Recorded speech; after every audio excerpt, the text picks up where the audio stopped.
Yesus Engkau Juru Selamatku, dalam janji-Mu, dalam janji kemenangan kami Tuhan, kemenanganku selamanya dan ku nyatakan besar setiamu Tuhan di hidupku,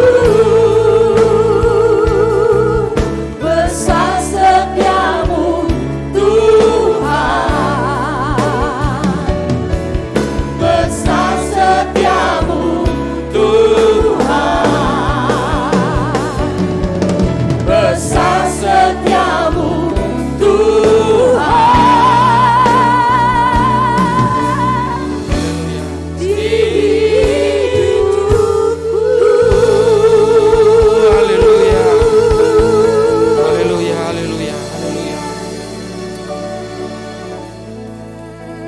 Inilah sorak-sorai kami kepadamu ya Aba ya Bapa.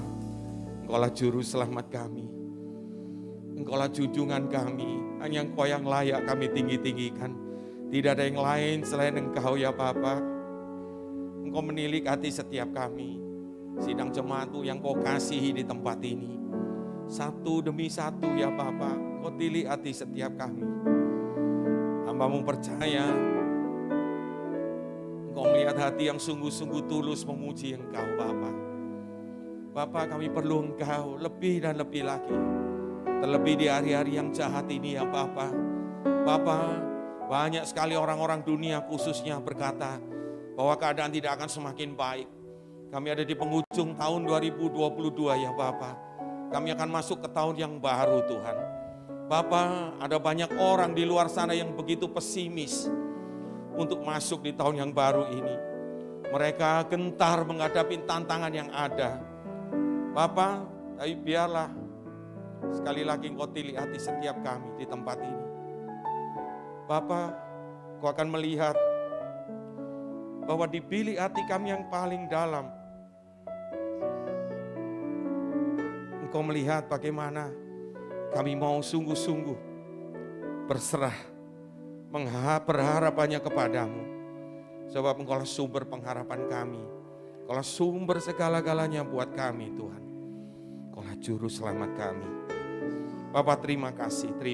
Terlebih di hari-hari ini Tuhan, bagi kami ini hari yang penuh sukacita.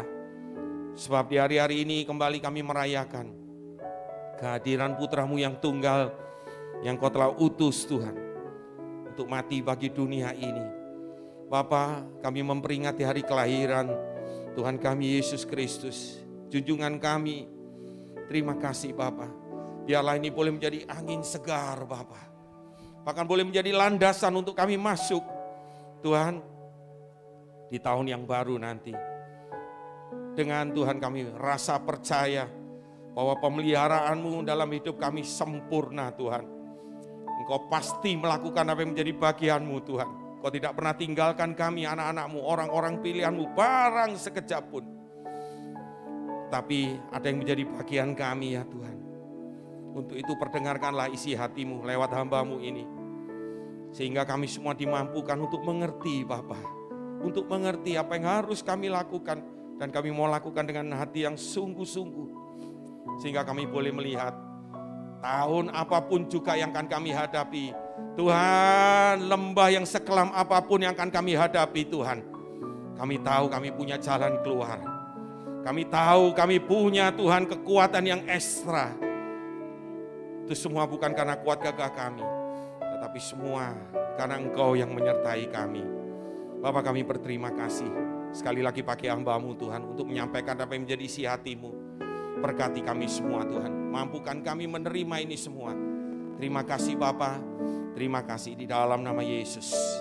Nama-Mu yang ditinggikan, dimuliakan. Haleluya, sama-sama katakan. Amin, haleluya. Tuhan Yesus memberkati. Silakan duduk saudara terkasih. Wow.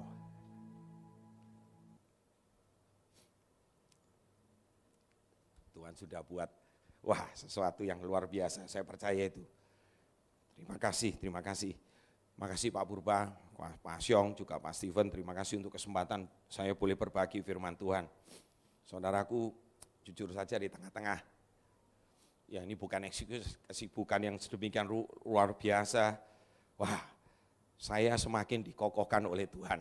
Saudaraku, seperti yang saudara lihat bahwa judul atau tema khotbah pada pagi hari ini berbicara satu hal yang sederhana, yakni pemeliharaan Tuhan. Saudaraku, firman ini dilatar belakangi oleh, ya saya katakan apa yang terjadi akhir-akhir ini dalam hidup saya dan juga dengan keluarga saya juga. Saudaraku, saya bersyukur sekali kalau pekerjaan saya diberkati dalam hal pekerjaan, diberkati dalam hal apa saudaraku, saya sibuk sekali. Saudaraku, tapi di tengah-tengah kesibukan itu saya melihat sekali bahwa bagaimana campur tangan Tuhan dalam hidup saya pribadi begitu dahsyat. Amin saudaraku, saya percaya itu juga terjadi terhadap saudara semua di tempat ini. Saudaraku, sebelum saya mulai ya firman Tuhan ini saya bagikan. Minggu yang lalu sebelum Natal, saya sempat ditugaskan untuk pergi keluar. Saudara, saya sempat pulang itu sempat dalam keadaan sakit.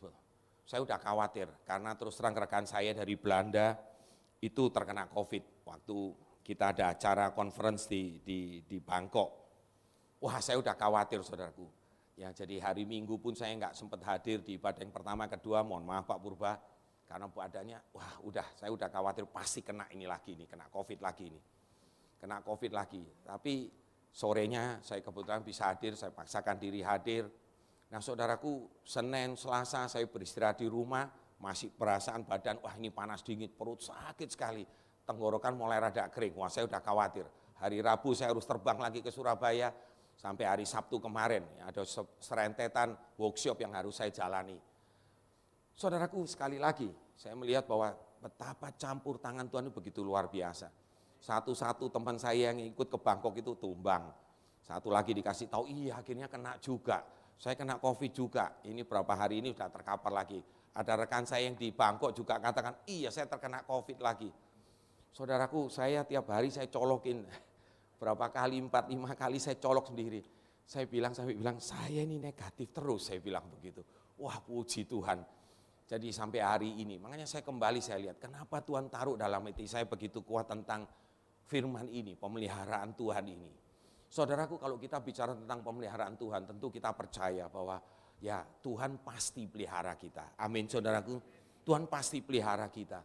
Tuhan tidak akan pernah tinggalkan kita.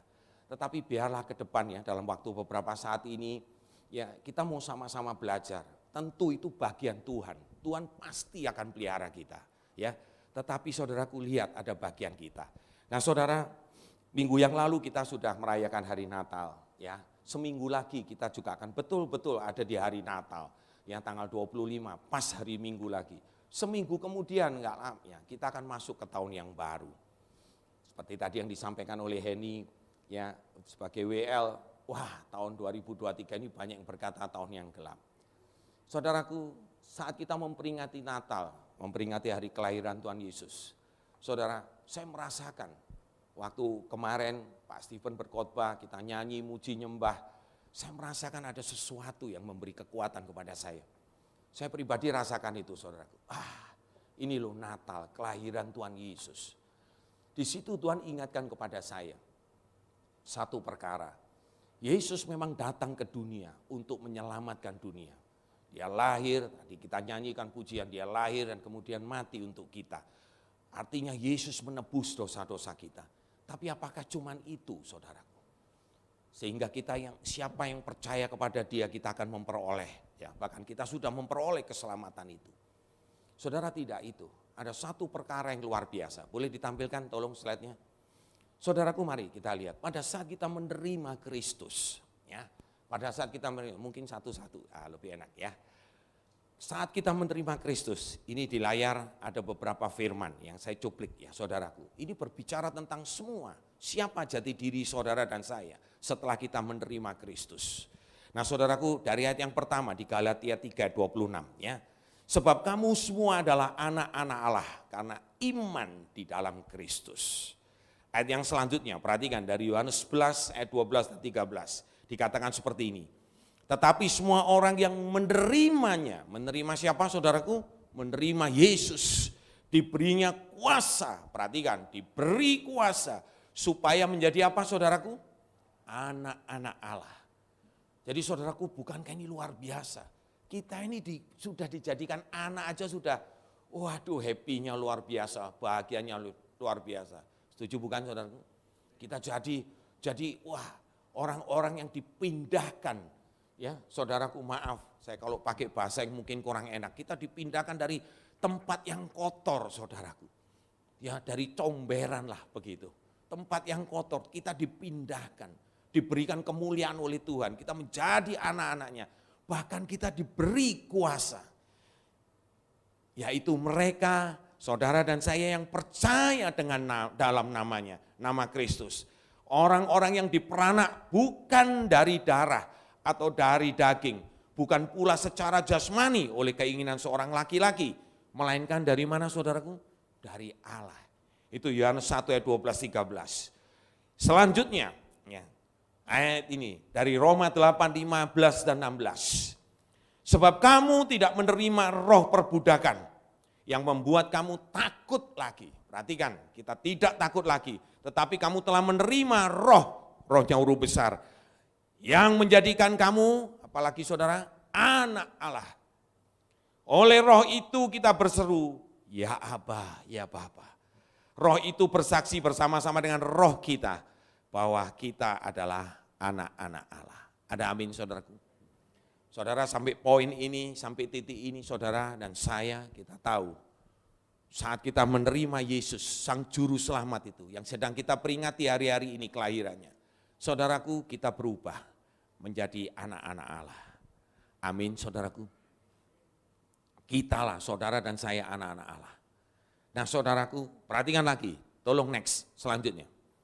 Satu kumpulan ayat, ya saya percaya ini ayat yang sering kita dengar. Yohanes 7 ayat 7 ya, sampai 11. Sekali lagi Tuhan katakan seperti ini. Mintalah maka kamu akan diberikan kepadamu. Carilah maka kamu akan mendapatkan.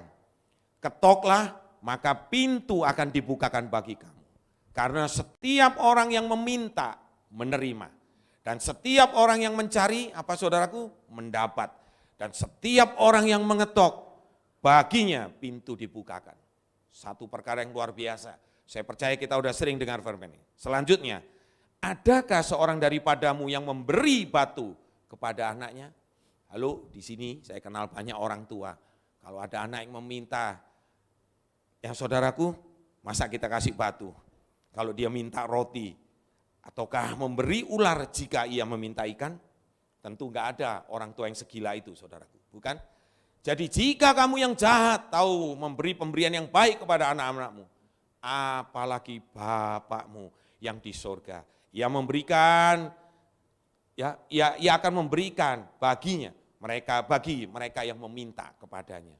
Kita ini anak-anaknya saudaraku.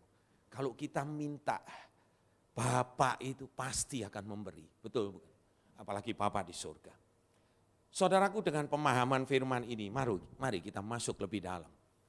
Kita masuk kepada satu inti. Saya cuplik sebuah ayat saudaraku. Ayat ini begitu kuat. Pada saat saya berdoa, apa yang Tuhan saya perlu sampaikan? Tuhan cuma minta bagikan pengalaman hidupmu. Apa arti pemeliharaan Tuhan bagimu? Wah, saya nangis saudaraku. Saya katakan itu segala-galanya kalau bicara pemeliharaan Tuhan. Benar saudaraku, kalau saya boleh katakan di sini ada istri saya, ada anak saya, ada Heni, ada Joel. Saudaraku, dari waktu ke waktu kita melihat bagaimana campur tangan Tuhan dalam hidup kita. Itu sempurna kalau saya boleh katakan seperti itu. Saudaraku, ada saja. Di tengah-tengah keadaan yang buruk sekalipun selalu ada. Saudaraku, ini bukan untuk kesombongan saya sampaikan seperti ini. Makanya Tuhan pada saat Tuhan berkata seperti itu, iya Tuhan saya tahu, aku tahu Tuhan bahwa pemeliharaanmu itu sempurna dalam hidupku. Tetapi apa yang Tuhan mau sampaikan? Datanglah ayat ini saudaraku. Mari tolong bukakan kembali. Nah saudaraku, ini yang disebut janji pemeliharaan Tuhan. Saudara, saya cuplik dua ayat ini, perhatikan baik-baik. Terambil dari 1 Petrus 5 ayat yang ke-6 dan 7. Bunyinya seperti ini, ayat yang ke-6. Karena itu rendahkanlah dirimu di bawah tangan Tuhan yang kuat, supaya kamu, apa saudara, ditinggikan pada waktunya. Ayat yang ketujuh, perhatikan. Serahkan segala kekhawatiranmu kepadanya. Sebab ia Tuhan, Juru Selamat itu yang memelihara kamu, saudara dan saya. Ada amin, saudaraku. Saudaraku, inilah kembali Tuhan ingatkan janji ini. Janji ini terpapar begitu jelas di ayat yang ketujuh. Serahkan segala kekhawatiranmu. Saudara, kita mau masuk tahun 2023, yang katanya gelap gulita, katanya begitu. Saudara mau lebih percaya orang dunia atau lebih percaya firman Tuhan? Kembali kepada diri kita masing-masing.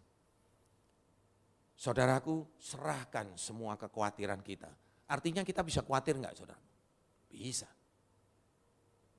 Kita bisa khawatir, tapi Tuhan memberikan pernyataan yang jelas. Sebab ia yang memelihara saudara dan saya. Katakan amin, saudaraku. Itu janji pemeliharaan Tuhan. Tapi perhatikan baik-baik, janji ini saudara di ayat 7 itu ada. Tuhan ingatkan bahwa itu terjadi. Tolong tampilkan kembali, ayat 6. Jadi saudaraku, adanya ayat 7 itu, saudaraku, karena kita lakukan ayat yang ke-6. Setuju enggak, saudaraku? Jadi ayat yang ke-7, pemeliharaan Tuhan, janji Tuhan itu terjadi. Karena ini yang Tuhan mau kita mengerti pada hari ini. Lebih lagi, bahwa ada bagian yang harus kita lakukan, saudaraku, dengan tekun. Apa yang harus kita lakukan? Oleh karena itu kita akan berfokus pada 2 ayat ini untuk kita belajar, saudaraku, pada pagi hari ini. Supaya saudara keluar dari tempat ini, saudaraku, saudara tidak khawatir lagi, saudara tidak gentar. Orang boleh berkata gelap gulita ke depan, tapi saudaraku tetap Tuhan ada bersama dengan kita. Amin. Saudara siap, kita mau belajar? Ada beberapa hal yang kita akan dalami tentang 2 firman ini. Tolong tampilkan kembali. Nah, perhatikan yang pertama, saudaraku. Ya, tadi saya katakan ayat 6 ini berbunyi seperti ini. Karena itu rendahkanlah dirimu di bawah tangan Tuhan yang kuat, supaya kamu ditinggikan pada waktunya. Saudaraku, pengertian yang sederhana, simple, selalu kita berkata, ya Pak, saya mau merendahkan diri. Apa sih arti kita mau merendahkan diri kita? Ini yang kita mau belajar. Saudaraku, di dalam kata bahasa Yunaninya, cukup panjang ya saudaraku. Nah, kata Yunani, dalam bahasa Yunani, kata kerjanya itu cenderung kata kerja yang pasif. Jadi sesungguhnya, saya nggak mau bicara banyak ya tentang bahasa Yunaninya, nanti saudara bisa searching. Sekarang handphone kita canggih kok, kita bisa lihat. Saya nggak mau tampilkan, nanti cuman buat apa ya, gambaran aja. Ya, saudaraku, tapi artinya ini yang lebih penting. Perintahnya itu perintah pasif. Jadi kalau dikatakan ini sebuah perintah, rendahkan dirimu. Sesungguhnya apa yang Tuhan mau sampaikan. Pengertiannya adalah seperti ini, tertampang ya di layar. Membiarkan diri kita menjadi rendah. Ya, memberikan diri kita. Loh Pak, kan kayaknya enggak enak Pak ngomong kayak begini. Rendah hati itu baik, tapi rendah diri itu loh Pak. Apa kita mau jadi budak atau kita mau jadi hamba?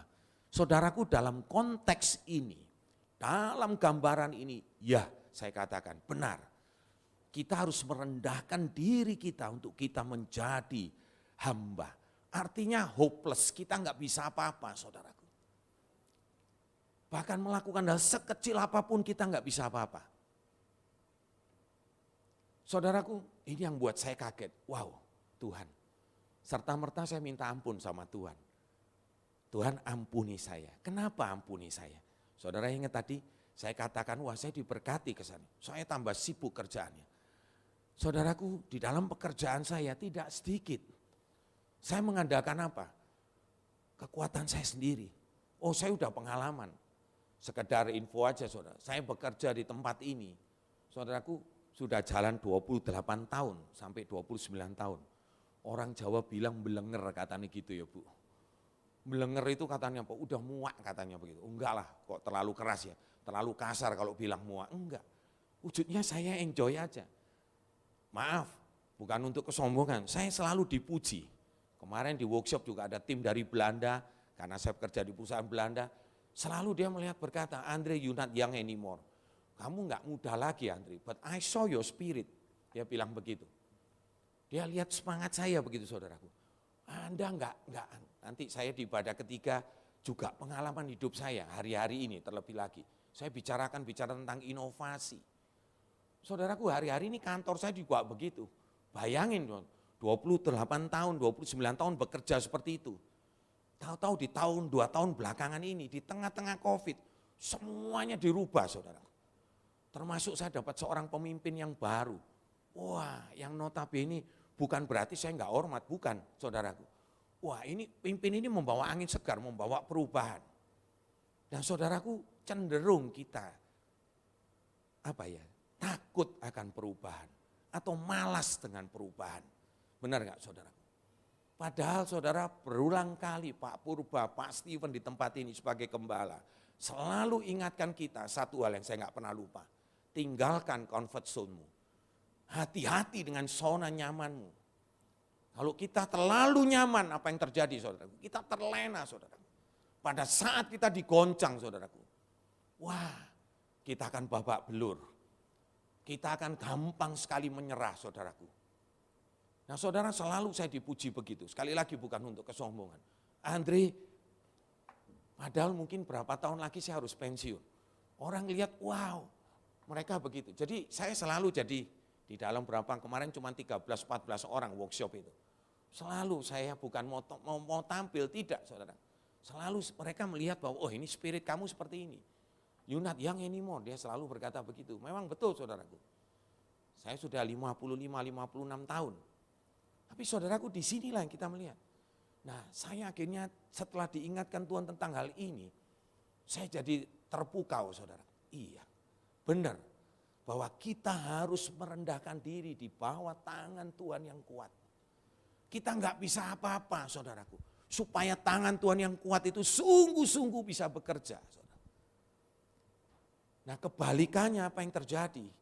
Kalau saudara merasa saudara mampu, saudara ini bukan bahasa-bahasa yang baru, bukan kata-kata yang baru, bukan peringatan atau nasihat yang baru. Tapi kembali kalau Tuhan munculkan ini jadi kekuatan kita untuk kita masuk di tahun yang baru. Amin saudaraku. Kita harus berani berkata seperti itu. Tuhan aku enggak bisa apa-apa. Tuhanlah yang mampukan aku, Tuhan yang tolong aku. Saudaraku hati-hati.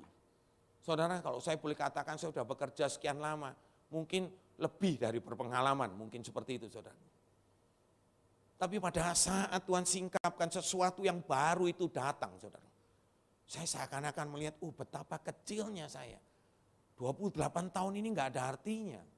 Ternyata ada orang-orang yang baru yang datang di kantor pusat saya di Belanda. Orang-orang ini membawa angin segar, sesuatu yang baru. Inovasi saudaraku, inovatif sekali. Saudaraku kita bengong, saya bengong, wow ternyata yang selama ini mungkin saya banggakan atau mungkin saya boleh katakan saya sombongkan. Bahwa saya bisa semuanya, ternyata nol saudaraku, zero. Dengan adanya orang-orang baru datang, ternyata seperti ini. Nah sikap apa yang harus kita ambil? Firman ini muncul saudaraku. Tolong tampilkan kembali. Perhatikan di sini saudara, membiarkan diri kita menjadi rendah. Enggak enak loh saudaraku, betul enggak? Tempatkan kita saudaraku serendah mungkin di hadapan Tuhan. Wow. Ada amin enggak? Mau enggak saudaraku? Untuk saudara betul-betul merendahkan diri saudara. Kita bisa berkata, aku enggak bisa apa-apa Tuhan. Saudaraku ini bukan perkara mudah. Saudara kalau saudara pelajari kitab 1 Petrus ini, kemarin saya baca saudaraku dengan cepat. Saudara bisa melihat bahwa kitab Petrus ini begitu banyak berbicara tentang apa saudara. Dua hal ini yang gak enak didengar. Satu penganiayaan, yang kedua apa saudaraku? Penderitaan. Tapi lewat dua hal ini saudaraku. Lewat dua hal ini apa yang terjadi? Saudaraku, saudara dan saya betul-betul digocoh, gitu ya bahasanya. Saya pakai bahasa Alkitab. Kita betul-betul saudaraku, kita mau diangkat oleh Tuhan tinggi-tinggi. Makanya tadi firman itu dikatakan apa saudaraku? Kita mau diangkat Tuhan tinggi-tinggi saudaraku. Pada waktunya, kapan waktunya? Setelah Tuhan tahu bahwa kita sanggup bersama dengan dia tentunya, saudaraku, melewati proses yang terjadi. Amin, saudaraku. Proses yang terjadi. Jadi kadang-kadang saudaraku enggak enak. Mungkin ada beberapa orang saat ini ya, mungkin ada yang gentar. Wah, kalau gini enggak enak ya jadi orang percaya ini. Tapi saudaraku, nanti lihat hasil akhirnya. Saudara akan lihat bagaimana hasil akhirnya, saudara lihat. Karena saudara sepertinya dilatih sedemikian rupa. Saudaraku, saya tuliskan di situ. Proses saudaraku yang Tuhan izinkan terjadi. Lewat penganiayaan, lewat penderitaan itu. Saudaraku, tentu aniaya itu bukan aniaya badani. Seperti yang kemarin Pak Gembala, Pak Steven sampaikan ya di Natal. Ya, salah satunya bagaimana Petrus itu mati. Petrus mati waktu itu harusnya Petrus disalib. Tapi dia berkata tidak layak, dia disalib terbalik, saudaraku. Tenang, saudaraku, belum tentu kita mengalami seperti itu. Belum tentu loh ya, saudara. Jadi bisa terjadi mungkin, kita nggak tahu, saudara. Saya nggak mau nakut-nakuti saudara, tapi inilah yang betul-betul terjadi. Saudaraku, Tuhan izinkan, bahkan kalau saya boleh katakan, saudaraku, pandemik ini terjadi. Saya semakin jelas, iya, Tuhan izinkan semua ini terjadi, tujuannya untuk apa? Jelas saudaraku, bagi kita sebagai orang-orang percaya yang tadi sudah diberikan kuasa dan sudah dijadikan anak-anaknya. Saudaraku, apa yang terjadi? Saudara, kita dilatih, kita diproses melatih diri. Dikatakan untuk apa? Memurnikan dan menumbuhkan iman. Saudaraku, intinya sederhana.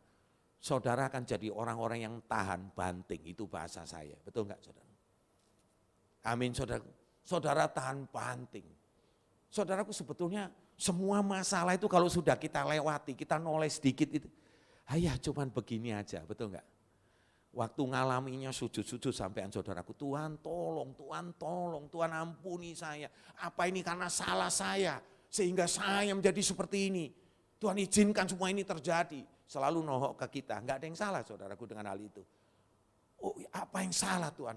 Itu introspeksi diri kita, betul enggak saudara? Yang pada akhirnya apa yang terjadi? Kalau kita sudah melewati, badai itu sudah lalu, kita tinggal noleh ke belakang. Cuman begini aja, betul enggak saudaraku? Seringkali cuman tinggal begitu aja. Nah saudaraku, lihat, ayo, ini kita cuma diingatkan kembali kok. Jangan nanti dengan proses itu. Ada amin? Amin? Benar ya? Kita enggak anti dengan proses itu.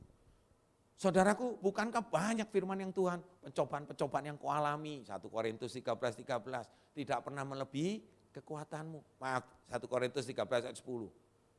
Tidak pernah melebihi kekuatan kita. Kenapa? Karena Tuhan tahu di mana kekuatan kita. Ini pemeliharaan Tuhan lagi. Tuhan sertai kita. Enggak pernah lebih dari itu, saudaraku. Ya, jadi saudaraku, mari.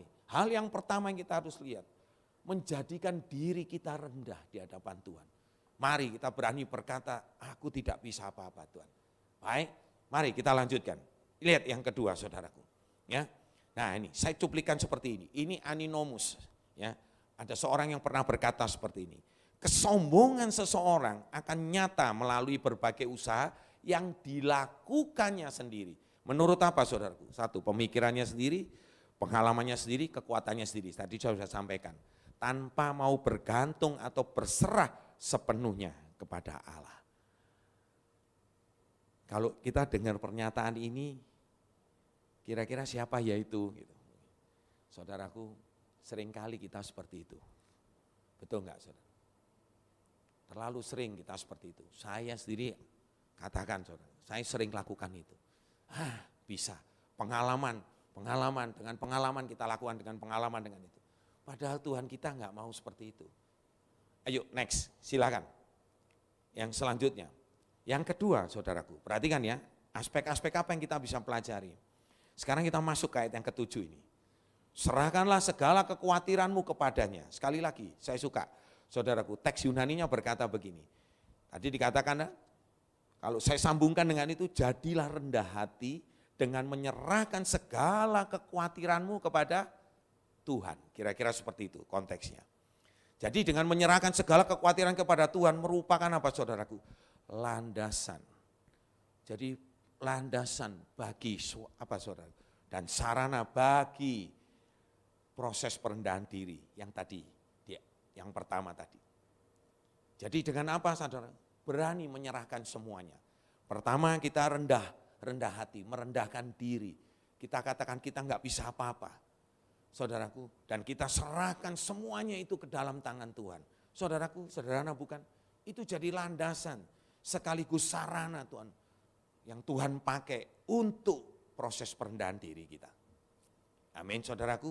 Nah, jadi kembali lagi, saya lanjutkan teks tentang Yunani, berkata tentang segala kekhawatiran itu bicara menyeluruh. Ya sebetulnya dengan kata segala itu sebetulnya udah semuanya saudaraku. Jadi benar kan, tidak ada lagi yang bisa kita andalkan. Berani tidak kita berserah?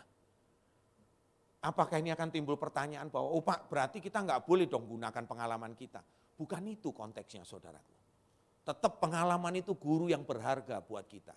Tetapi kembali, berusahalah kita untuk terus tuh mengandalkan Tuhan. Bertanya kepada Tuhan, saudaraku. Terus berharap hanya kepada Tuhan, bukan yang lain. Saudara. Ayo tampilkan kembali, tolong, gak apa-apa. Ya, jangan wajah saya, ini saja yang lebih sering ditampilkan. Ya. Jadi saudaraku, perhatikan. Kita diperintahkan untuk menyerahkan seluruh kehidupan kita dengan segala permasalahan di bawah pemeliharaan dan tujuan-tujuan Allah. Bukan menyelesaikan permasalahan kita sendiri. Dengan berusaha apa saudaraku? Nah ini saya tuliskan. Saudara perhatikan ya, ini sering terjadi saudaraku. Memanipulasi atau menaklukkan orang lain dan berusaha mengatasi keadaan di sekitar kita dengan kemampuan kita sendiri. Saudaraku, bisa enggak kita lakukan itu? Ini yang menjadi kunci saudaraku. Seringkali kembali saya katakan, saya tegaskan di sini, kita gunakan pengalaman kita sendiri. Dan kita selalu berkata, kita mau ya saudaraku menaklukkan orang lain. Kita mau ada di atas orang lain.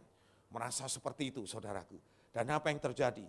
Kita berusaha dengan kekuatan sendiri. Kita menjadi guru, bukan tanda kutip positif ya. Kita bukan jadi guru sesungguhnya, kita mau menaklukkan, kita mau menjadi, saudaraku apa ini? Kayak diktator lah seperti itu. Kepada ya, orang-orang yang kita mau taklukkan. Kita merasa bahwa kita sok keminter, begitulah sederhananya. Kita sok tahu saudaraku.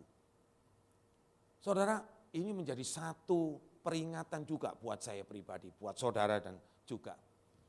Hati-hati saudaraku ke depan. Saudaraku benar kita akan dituntun Tuhan untuk terus masuk sungguh-sungguh. Dan kita akan melihat pemeliharaan Tuhan itu begitu sempurna. Yang sering kita katakan seperti itu betul-betul terjadi dalam hidup kita. Ada amin saudaraku? Nah sebaliknya saudaraku, terus saja tampilkan, tolong multimedia, enggak apa-apa. Ya. Jangan, tolong kembali dulu. Kembali dulu ke bagian terakhir tadi, slide yang sebelumnya. Nah saudaraku, kalau kita lakukan ini, itu bagian yang hitam di terakhir. Ya, saya highlight hitam itu. Kita akan dimampukan untuk merendahkan diri di bawah tangan Allah yang penuh kuasa. Saudaraku, kalau kita sudah jadikan itu habit atau kebiasaan, apa yang terjadi saudaraku? Yaitu tadi, bahwa sungguh-sungguh kita itu dimampukan. Jadi enggak sulit saudaraku, untuk merendahkan diri kita di tangan Tuhan yang kuat. Amin saudaraku. Ini loh saudara yang paling penting. Ini yang kita harus garis bawahi sungguh-sungguh. Jadi saudaraku jangan pernah andalkan diri kita. Ingat kemarin juga diingatkan ayat tadi yang terkenal saudaraku. Ya, kalau kita betul-betul mengandalkan Tuhan, kita seperti pohon yang ditanam di tepi aliran air. Terus berbuah saudaraku. Walaupun enggak musimnya pun tetap berbuah karena kita ada di sumber yang tepat. Tuhanlah sumber kita. Tuhanlah sumber air itu buat kita. Nah saudaraku ini loh, bagaimana kita sungguh-sungguh, ini yang Tuhan camkan betul-betul. Mungkin ini peringatan buat saya secara pribadi, tetapi sesungguhnya buat kita semua saudara. Amin saudaraku. Jadi kita lihat, kita akan dimampukan, enggak sulit saudaraku, untuk kita merendahkan diri di dalam Tuhan. Jadi akhirnya kita yang undur, Tuhan yang tampil saudaraku. Saya teringat seorang hamba Tuhan berkata, kita mau punya nol berapapun berjejer di belakang kita, enggak akan ada nilainya. Tanpa ada satu di depan, betul enggak? Benar enggak saudara? Saudara punya 0 berjajar di belakang, punya 0, 10 saudaraku. Saudaraku enggak ada gunanya, tetap 0. Tapi begitu ada angka 1 di depan 0 itu, saudara bisa bayangkan. Nilainya jadi beda saudara, betul enggak? Siapa yang berdiri di depan kita, itu akan sangat menentukan. Saudara. Izinkan Tuhan yang mengambil alih. Tuhan itu yang berdiri di depan kita. Lupa apakah kita enggak berbuat apa-apa. Saudaraku, bukan itu konteksnya. Tetapi di dalam konteks pemeliharaan Tuhan ini, di dalam firman Tuhan ini kita mau sungguh-sungguh berserah. Tetap saudaraku, bukan berarti terus kita maaf, cuma tinggal duduk ongkang-ongkang, oh nanti pemeliharaan Tuhan itu akan datang.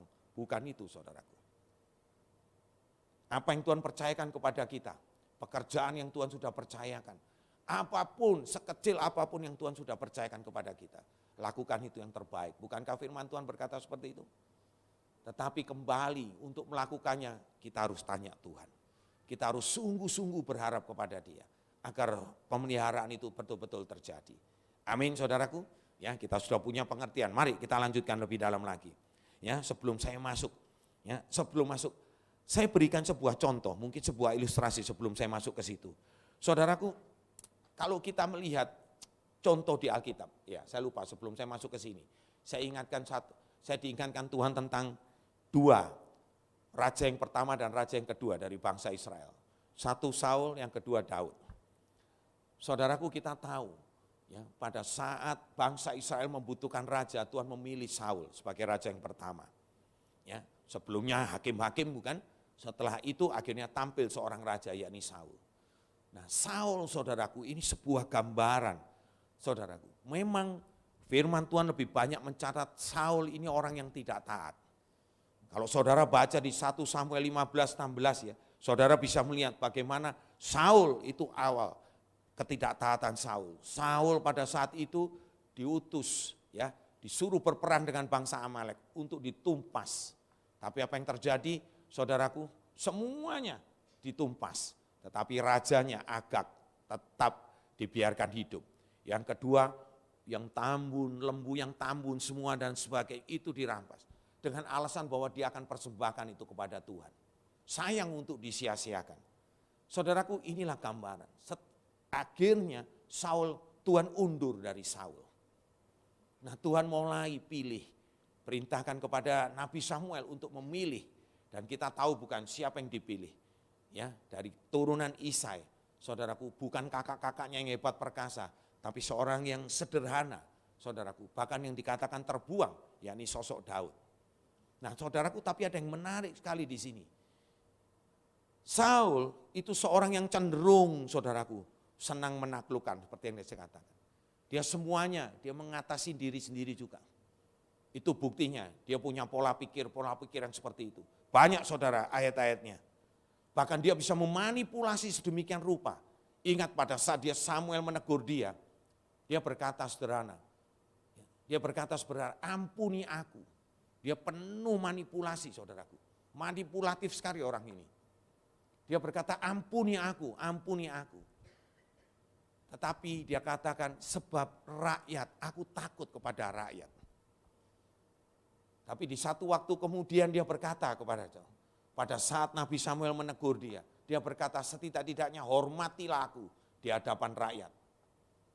Saudaraku, lihat betapa manipulatifnya sosok Saul ini. Nah saudara, ada yang menarik. Apa yang menarik saudaraku? Tuhan tidak ingin hal itu terjadi atas Daud. Nah, perhatikan baik-baik di sini. Tadi saya katakan tadi contoh penganiayaan dan penderitaan. Ini yang tepat adalah di dua orang ini. Saudaraku, Tuhan pakai Saul. Tuhan pakai Saul untuk menggocoh Daud. Buktinya apa saudaraku? Berapa kali? 2 kali setidaknya. Ya saudara, 2 kali setidaknya. Daud itu punya kesempatan untuk membunuh balik Saul. Karena Saul itu benci sekali dengan Daud. Akan ditombak dan lain sebagainya saudara. Akan dibunuh. Tetapi perhatikan, Daud tidak lakukan semua itu. Inilah bukti saudaraku yang sederhana. Bahwa saudara Tuhan pakai Saul ya, untuk menganiaya Daud. Bahkan Daud sempat terusir, saudaraku. Dia pergi meninggalkan bangsanya. Untuk dia, saudaraku, pergi ke bangsa yang asing. Sebelum dia akhirnya dibawa kembali oleh Tuhan. Setelah dia betul-betul lulus. Inilah sebuah gambaran yang sangat jelas, saudaraku. Saudara nanti bisa baca ya, di Samuel 18 itu juga banyak sekali. Saudara bisa melihat. Inilah gambaran yang sederhana. Bagaimana Tuhan pakai penderitaan dan penganiayaan ya, untuk saudara, menggocok saudara dan saya. Dengan tujuan apa? Tujuan yang sangat baik. Bahwa saudara dan saya itu tidak lagi memiliki sifat-sifat yang seperti ini, saudara. Atau karakter seperti ini. Sekarang tinggal kembali kepada saudara dan saya. Siapkah kita lakukan hal itu? Siapkah pada saat Tuhan lakukan itu? Ini di dua bagian yang pertama. Bagian yang ketiga sekarang, silahkan. Tolong tadi. Nah saudaraku, ayat yang ketujuh. Ini sederhana sekali pengertian yang Tuhan sampaikan. Sebab ia yang memelihara kamu. Arti literaturnya lagi kembali dalam bahasa Yunani. Sebab ia menaruh perhatian kepada kamu.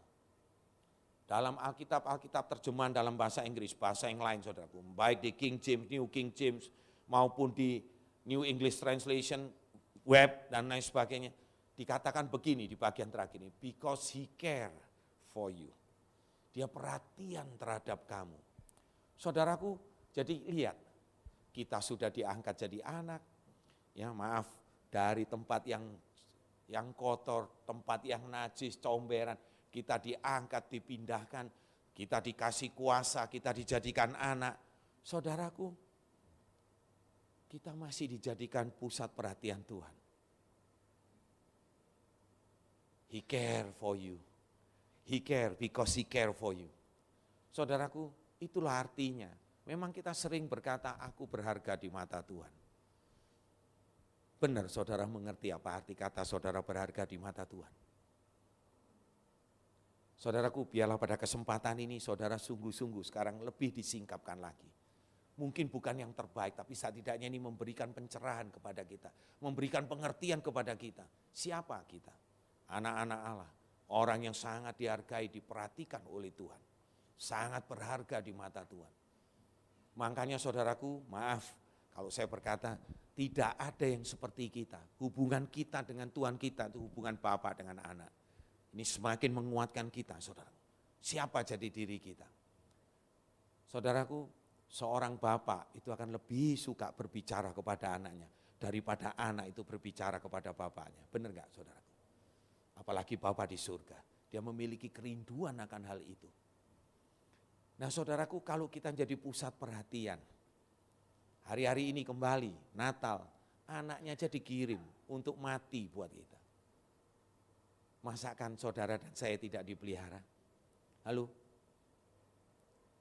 Tentu saudaraku kita akan dipelihara. 3 hal ini saudaraku kita bisa pahami lebih dalam lagi. Jadi pemeliharaan Tuhan itu sedemikian rupa dalam hidup kita. Tapi ada bagian kita. Kita harus sungguh-sungguh berserah saudaraku kepada Dia. Nah saudaraku, sekarang sebagai bonus. Kenapa saya berkata begini? Karena Tuhan bisikkan itu kepada saya. Kalau kamu jadi anak, ini loh bonusku. Saudaraku, kita lihat ya lebih dalam. Satu ayat yang serentetan ayat yang kita udah sering dengar, kita dengar. Ayo kita lihat berita ini ya. Jadi perhatikan, saya selesaikan ini dulu. Kalau Allah menjadi bagian kita, masa kita khawatir? Enggak tuh saudaraku. Ya. Jadi sikap tidak mempercayai pemeliharaan Allah pada dasarnya merupakan keangkuhan atau kesombongan. Jadi kesombongan itu bukan cuma sekedar saudaraku, wah kita punya mobil mewah, kita punya rumah seperti ini, kita punya pakaian yang bagus, kita jadi sombong. Tidak. Kesombongan di mata Tuhan atau keangkuhan di mata Tuhan karena kita enggak percaya. Karena kita kurang memahami tentang hal ini. Saya katakan, kita masuk ke dalam bonusnya. Yuk kita lihat lebih dalam. Perhatikan baik-baik saudaraku. Tuhan ingatkan saya tentang hal ini. Ya, kembali satu perkara. Saudaraku, kalau kita bicara tentang pemeliharaan Tuhan, seakan-akan kesan sesuatu yang besar. Memang itu besar, tapi seakan sesuatu yang apa ya saudaraku? Apa ya bahasanya? Jadi kelihatannya begitu besar yang seakan-akan secara global aja, secara luas aja. Nah Tuhan berikan pernyataan ini dengan sederhana. Tuhan berkata begini, ini bonusnya. Kalau kita pahami sungguh-sungguh, ternyata Tuhan itu berkata begini, dari hari ke hari, sekecil apapun Tuhan pelihara kita. Amin. Saudaraku, saya enggak tahu, ini membuat saya terpukau kembali dengan cara Tuhan itu menyatakan hal ini kepada saya secara khusus. Perhatikan saudaraku ayat ini, Filipi 4 ayat ke-19.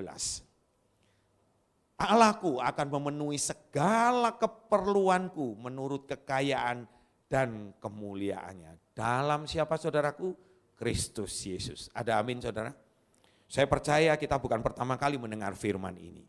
Saudaraku, dalam firman ini Rasul Paulus mengajar kita untuk memahami bahwa perhatian Allah itu tadi. Karena kita anak-anaknya, karena dia care terhadap kita, saudaraku, itu mencakup kebutuhan kita dalam hidup keseharian kita. Amin saudaraku. Saudara, ini ditegaskan oleh Tuhan. Saya enggak mau ngarang-ngarang tentang firman Tuhan, tapi sungguh-sungguh Tuhan berkata tentang hal ini. Saudaraku, dari hari ke hari, saudara, kami sering alamin itu, kalau boleh saya bersaksi. Dari satu hari ke hari, saudaraku, kita alami namanya pemeliharaan Tuhan itu.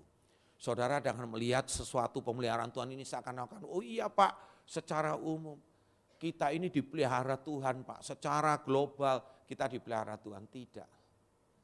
Sebetulnya pengertiannya sederhana saudaraku, bapak dengan anak. Saudaraku, bapak itu selalu tampil, saya ingatkan juga dengan bapak-bapak di tempat ini. Kita harus ada bersama dengan keluarga kita dalam keseharian kita.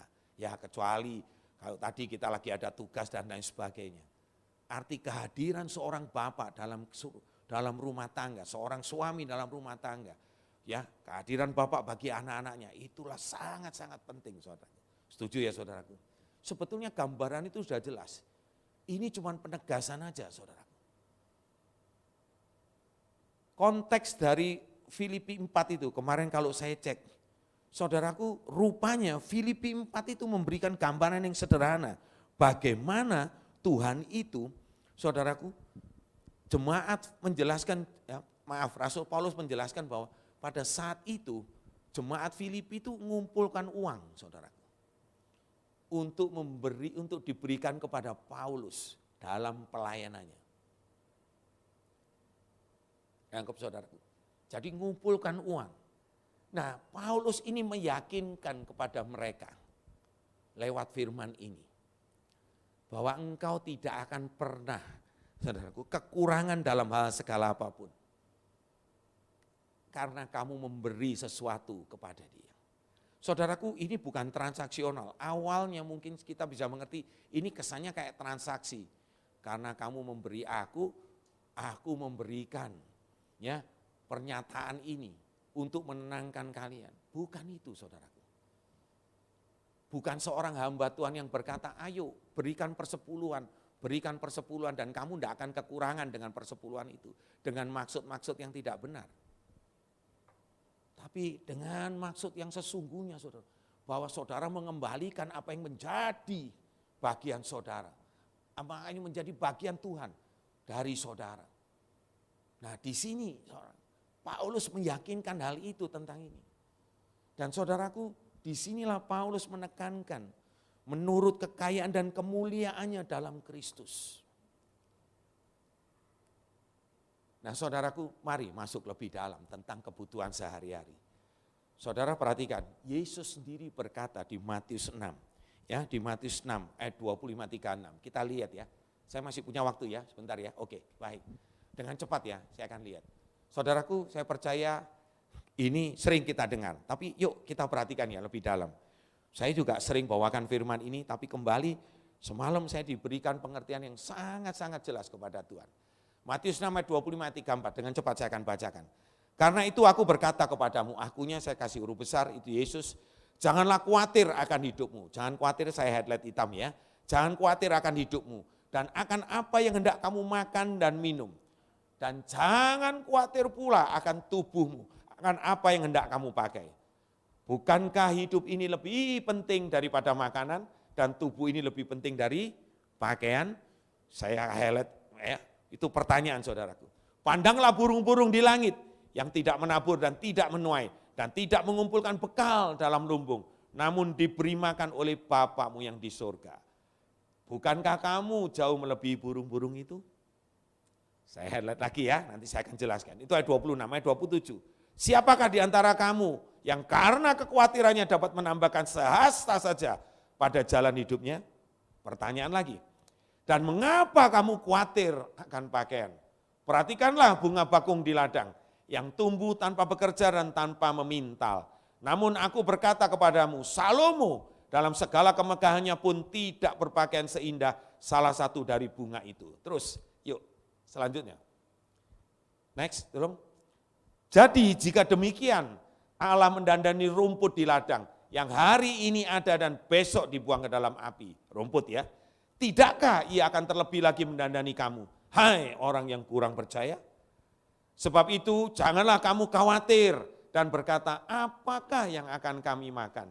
Apakah yang akan kami minum? Dan apa yang akan kami pakai? Semua itu dicari bangsa-bangsa yang tidak mengenal Allah. Akan tetapi Bapamu yang di surga tahu bahwa kamu, saudara dan saya memerlukan semuanya itu. Tetapi carilah dahulu kerajaan Allah dan kebenarannya, maka semuanya itu akan ditambahkan kepadamu. Sebab itu janganlah kamu khawatir akan hari, bukan esok, hari besok. Saudaraku, jadi hari, satu hari ke hari. Ya, karena hari besok mempunyai kesusahan sendiri. Kesusahan sehari cukuplah untuk sehari. Ada amin? Saya percaya kita sering mendengar firman ini. Lihat rangkumannya saudaraku. Tolong next, dengan cepat ya, waktu saya cuma 5 menit. Saudaraku, lewat firman ini Tuhan Yesus memperingatkan kita tentang kekhawatiran dan kebutuhan kita, akan kebutuhan kita sehari-hari. Kita diingatkan saudaraku oleh Tuhan bahwa pemeliharaan arah dan janji pemenuhannya untuk setiap kebutuhan pokok kita. Saudara perhatikan tadi, 3 kali dia nasihati dalam perikop itu. Jangan kamu khawatir. Ada amin saudaraku? Saudara nanti pelajarin lagi ya, ayat 25, 31 dan 34. Di situ terletak, janganlah kamu khawatir. 5 pertanyaan saudaraku. Saya kaget saudara, saya enggak pernah amatin ini.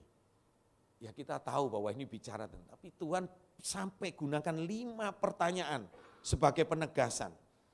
Bahwa khawatir itu sia-sia saudara, enggak ada gunanya. Lihat ya, tadi ada berapa pertanyaan saudara nanti bisa lihat. Ada pertanyaan. Semua orang butuh makan dan minum, betul. Kita lebih dari burung saudaraku. Kita lebih dari bunga bakung. Saudaraku yang terkasih, jadi lihat saudaraku. Khawatir itu sia-sia, enggak ada gunanya. Saudaraku, bahkan Tuhan katakan khawatir itu mewarnai orang-orang yang apa saudaraku? Kurang percaya. Saya berharap tidak ada di tempat ini, termasuk golongan ini, orang-orang yang kurang percaya. Jadi saudaraku perhatikan, kekhawatiran adalah akibat kegagalan memahami pemeliharaan Allah terhadap kita sebagai anak-anak yang dikasihinya. Saudaraku, saya akan akhiri firman dengan sebuah kesimpulan yang sederhana. Saudaraku, pemeliharaan Tuhan itu memang menjadi bagian Tuhan. Dan itu sempurna, perfect saudaraku. Tetapi untuk menerima pemeliharaan Tuhan itu betul-betul kita pahami jatuh. Saudaraku tidak ada jalan lain bagi kita selain kita merendahkan diri. Sungguh-sungguh. Merendahkan diri itu artinya apa saudara? Kita berserah sepenuhnya. Tidak ada hal satupun yang kita bisa banggakan dengan diri kita. Pengalaman kita atau apapun juga betul-betul kita harus tanggalkan. Saudaraku, biarkan Tuhan bekerja dalam hidup kita. Seperti yang tadi saya katakan, 0 itu tidak ada gunanya sederet apapun tanpa ada satu, yakni Yesus di depan kita. Itu akan sangat-sangat berharga, saudaraku. Saudaraku, biarlah firman ini menjadi kekuatan buat kita untuk masuk ke tahun 2023. Orang boleh berkata itu gelap.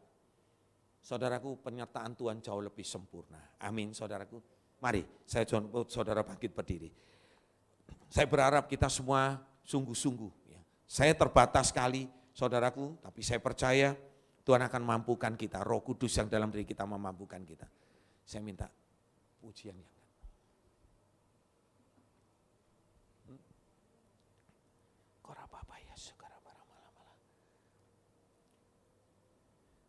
Yuk kita angkat pujian ini sebelum kita sama-sama berdoa.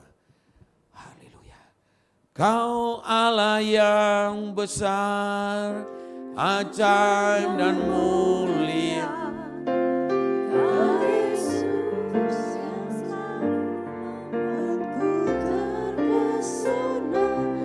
Segala pujian bagimu ya Tuhan, hanya Kau yang layak ku agungkan. Kau Allah yang besar, ajaib dan mulia. Kau Yesus yang selalu membuatku terpesona. Segala pujian bagimu ya Tuhan, hanya Kau yang layak ku agungkan. Haleluya, haleluya. Saudaraku yang terkasih, mari dengan mata terpejam, saudara renungkan kembali firman Tuhan. Bahkan Tuhan itu begitu, saudaraku, melihat saudara dan saya berharga di matanya. Kita memang sering mengucapkan hal ini. Kita sering kali mengucapkan aku berharga di mata Tuhan. Tapi tidak disertai dengan pemahaman yang benar tentang janji Tuhan, pemeliharaan Tuhan yang begitu sempurna atas kita. Saudaraku, bahkan Tuhan sampai sedemikian detailnya. Kebutuhan kita sehari-hari pun Dia perhatikan, saudara. Dia tahu bahwa itu kita perlukan. Saudaraku, saya tidak tahu apa yang saudara butuhkan hari-hari ini. Kekhawatiran apa, kecemasan apa yang saudara hadapi hari-hari ini. Terlebih kita akan masuk di tahun 2023 yang dikatakan banyak orang tahun yang tidak baik. Saudaraku, mari renungkan kembali hal ini. Izinkan Tuhan menjamah saudara lebih lagi. Kurababa ya sukurababa rabalabala. Siralabarabalabalabala. Kurababa ramopoya. Siralabarabalabalabala. Ampuni kami Tuhan, ampuni kami. Kalau terlalu banyak kami mengandalkan kekuatan kami sendiri. Bahkan kami nyaman Tuhan dengan pengalaman-pengalaman yang telah kami alami. Kami merasakan itu menjadi kekuatan bagi kami pribadi. Sampai kami lupa bahwa kami perlu Engkau Tuhan. Kami tidak sanggup berjalan sendiri. Sampai Engkau izinkan penganiayaan, penderitaan itu terjadi dalam hidup kita. Dalam hidup kami Tuhan. Barulah kami sibuk mencari Engkau. Padahal Engkau tidak pernah jauh dari kami. Bapak terima kasih, terima kasih. Hamba terbatas Bapak, tapi biarlah Roh Kudus-Mu terus nyatakan. Terus Tuhan memampukan kami untuk memahami apa yang menjadi bagian kami Tuhan. Bahwa kami harus sungguh-sungguh berserah penuh kepadamu. Menjadikan diri kami rendah di hadapan-Mu. Sebab kami bukan apa-apa. Kamilah nol itu Tuhan. Kami mau berusaha sebanyak apapun juga tanpa ada Engkau di depan kami. Kami tidak ada nilainya Tuhan. Kami tidak ada nilainya. Terima kasih Bapak. Terima kasih sekali lagi Bapak, ampuni kami. Kalau kami terlalu kuat mengandalkan diri kami sendiri, mengandalkan pengalaman kami sendiri. Sehingga kami dipenuhi dengan kekhawatiran. Firman-Mu nyatakan bahwa kekhawatiran kami itu tanda ketidakpercayaan kami kepada janji pemeliharaan-Mu yang begitu hebat Tuhan. Bapak terima kasih, terima kasih. Terima kasih, berkati setiap kami ya Tuhan. Berkati setiap anak-anak-Mu di tempat ini. Kami tahu Tuhan, kami percaya tahun 2023 kami akan katakan bahwa akan menjadi tahun yang gilang gemilang. Bukan karena kuat gagah kami, tapi karena Engkau yang menyertai kami. Sebab janji-Mu ya dan amin. Pemeliharaan-Mu begitu sempurna buat kami. Dan kami berjanji kami akan melakukan apa yang menjadi bagian kami. Kami merendahkan diri kami di hadapan-Mu Tuhan. Segala-galanya Tuhan, kami hanya berserah kepadamu. Terima kasih Bapa, terima kasih. Terima kasih Bapa. Namamu yang dimuliakan, ditinggikan dalam nama Yesus. Haleluya. Haleluya. Amin. Tuhan Yesus memberkati.